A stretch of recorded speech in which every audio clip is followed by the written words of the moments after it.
ఈ విధంగా శిష్యులు అవ్వాలంటే, యేసుక్రీస్తును వెంబడించాలి అంటే ఏ అర్హతలు ఉండాలి అనేది తెలియజేస్తా ఉన్నాడండి. లూకాసు వార్తలోనే మనం ఒకసారి చూసినట్లయితే, లూకాసు వార్త 14వ అధ్యాయం 25వ వచనంలో, కాబట్టి శిష్యుడు ఎలా ఉండాలి అనేది చెప్తూ వచ్చారండి. నా నిమిత్తము ఏమన్నాడు అక్కడ? నా నిమిత్తము తండ్రిని, తల్లిని, భార్యను, పిల్లలను విడనాడువాడు పాత్రుడు గాని, విడనాడకుండా అట్లే కరుచుకొని దేవుని మార్గాలకు వ్యతిరేకంగా చేస్తే, క్రీస్తు క్రియలకు వ్యతిరేకంగా చేస్తే పాత్రుడు అవుతాడా? అవ్వడు. ఇంకేమన్నాడు? తన సిలువను మోసుకొని వెంబడించేవాడే నా శిష్యుడు అవుతాడే గాని వెంబడించని వాడు శిష్యుడు కాడు.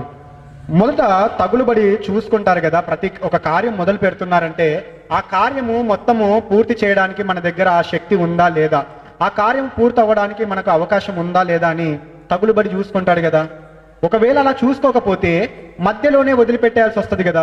ఒకడు గోపురం కట్టాలనుకున్నాడు, ఒక బిల్డింగ్ కట్టాలనుకున్నాడు, ఏం చేశాడు? లెక్క చూసుకోకుండా మొదలు పెట్టాడు, పునాది వేశాడు, మధ్యలో బేస్మెంట్ లేపాడు, డబ్బులు అయిపోయాయి, ఏవీ లేవు, రాబడి ఎక్కడి నుంచి లేదు, మధ్యలోనే వదిలిపెట్టాడు. వాడిని చూసి ప్రజలు ఏమనుకుంటారు?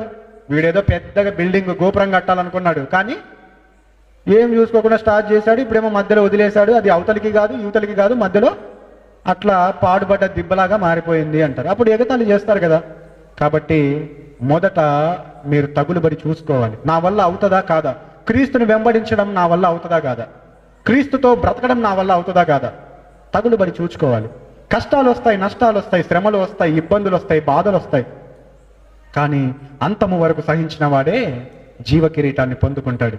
అంతము వరకు సహించిన వాడే నిత్య జీవాన్ని పొందుకుంటాడు. ఈ విధంగా యేసుక్రీస్తు వారు శిష్యత్వపు అర్హతలను గురించి తెలియజేశారండి.